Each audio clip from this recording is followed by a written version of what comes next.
Hey guys, Sean Dubs here. So I wanted to talk with you guys about the fact that Halo Infinite's multiplayer is actually dominating the shooter game market right now, despite the fact that the live service is so scuffed. There's been a ton of negative feedback about the live service. We've talked about it together, right? They're charging ridiculous prices for the most basic stuff in the store. The progression system is just not that rewarding, right? Like, we've been over all of this. But despite the fact that all this stuff needs to be improved significantly, Halo is doing something it hasn't done in more than 10 years, basically, since Halo 3.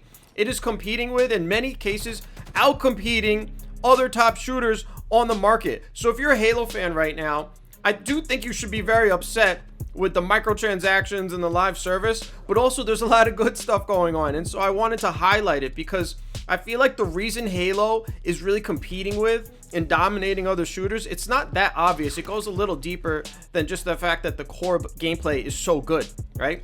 And so I don't want people to like give up on this game. This is why I think it's worth it for us to put pressure on 343 to fix the live service, okay? Because Halo is showing right now that it can actually compete. It can actually, compete with the top stuff out there and actually remain at the top, right? Like, not fizzle out. But if there's something that's going to cause Halo Infinite to fizzle out, it's going to be the live service, okay? And so let's talk about some of the good stuff that's going on, because it does matter. And, I aim to give you guys, a different take, right? Like, I like to point out the stuff that I think is super important, but maybe people are missing. And the fact that Halo Infinite is dominating right now is something worth talking about. And that's why it's such a shame to me that they screwed up the live service so bad. It's like, come on, man. I really feel like I have to say, before we get deep into this, I feel like Halo fans just really deserve better. Like, if you've been a Halo fan long enough, we have been through so many scuff launches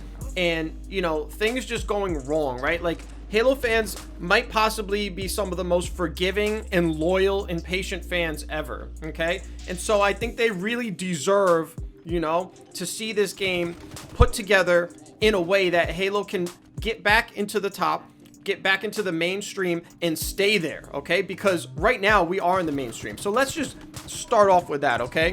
What is going on that people might be missing?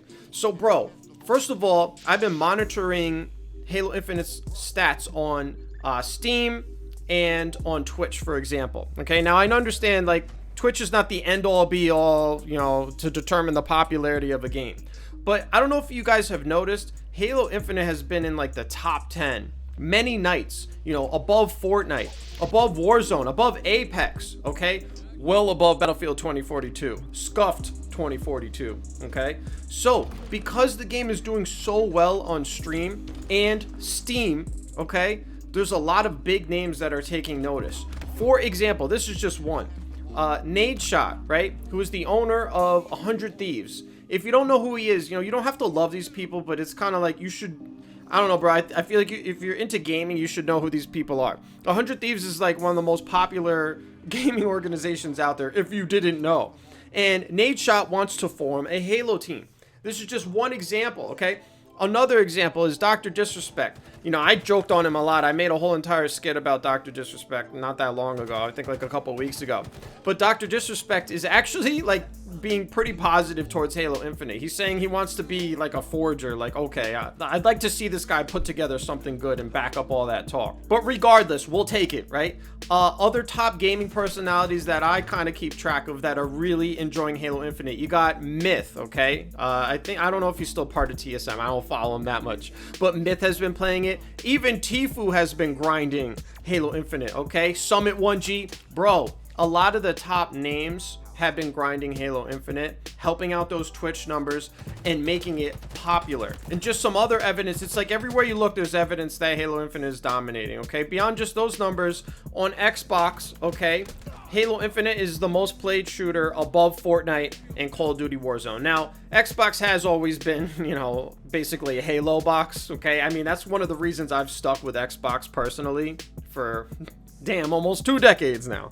But still, it still counts, right? It could have not been as good, okay? It could have had a much lower player count. And so by every objective metric that's out there right now, Halo is either right next to or above all the other top shooters out there right now. Now, the reason I think Halo Infinite is dominating right now, goes a little deeper than just the core gameplay being awesome, okay? And this kind of like goes back to some stuff I've said in past videos.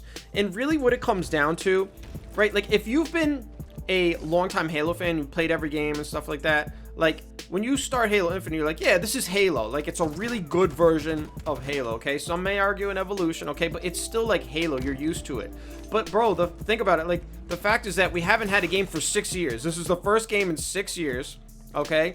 And Halo 5, even though I believe it was the most, profitable Halo game that's ever come out, it still came out on Xbox One. And Xbox One, kind of got outcompeted by PlayStation 4, if you look at the charts.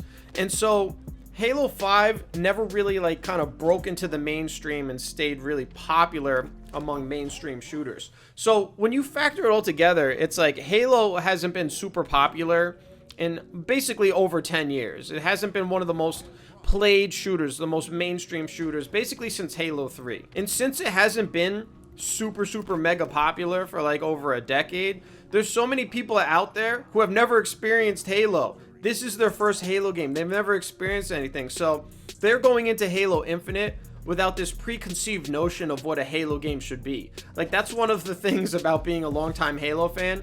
It's like if you've experienced all the games, when you look at Halo Infinite, you're like, hey, where's Firefight? Hey, where's the playable elites? Like you miss all the old features. But for someone who's never played before, they don't know about all that stuff. This is their first game.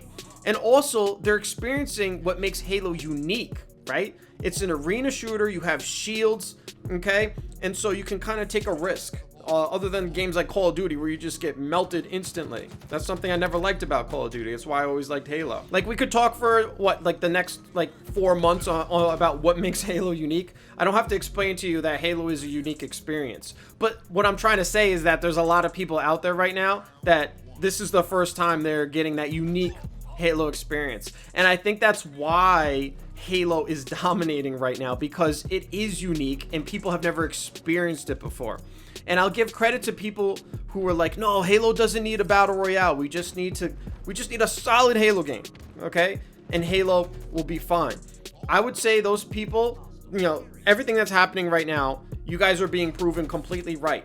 The market obviously was missing and needs a game like Halo because it is unique. And I will say, I really enjoyed Halo 5's multiplayer, but I do think Halo Infinite's multiplayer is closer to the more, traditional and classic Halo experience than Halo 5, okay?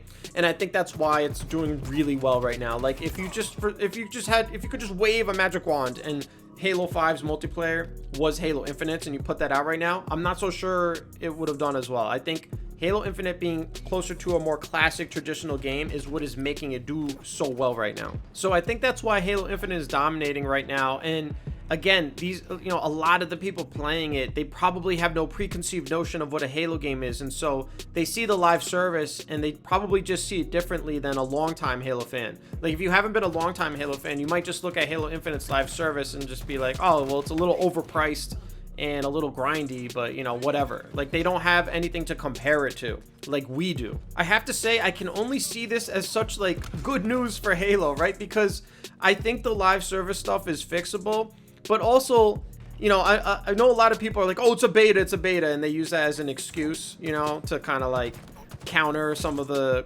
valid criticism about this game. But at the same time, one thing that is definitely true, bro, is that this is kind of like the bare minimum. Like Halo Infinite can only improve, right? They're only going to add more content and more features, right? Like we know some that are coming, like Forge, right? And so if Halo can dominate right now in what is literally the most bare bones version of it, again, because they can only add more. It's not like they're going to take stuff away. If it can dominate in its most bare bones version, then the future of Halo looks nothing but great, right? So the point is, let's keep the pressure on, because this is definitely a game worth saving. I don't know, Halo 5, just the way it was set up, it's just a different time. It wasn't live service. It was 6 years ago. The gaming world was just different back then. It was kind of like, with Halo 5, it was like, all right, just take it or leave it, and that's it. Like, there's no, how do you fix it? There's no fixing it.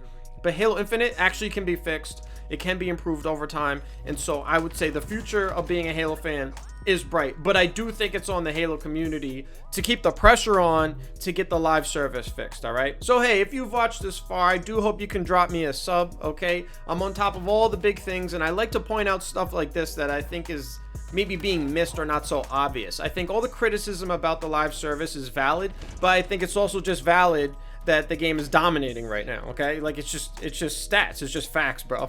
Right? So hey, that's all I got for now. I'll talk to y'all later. Peace.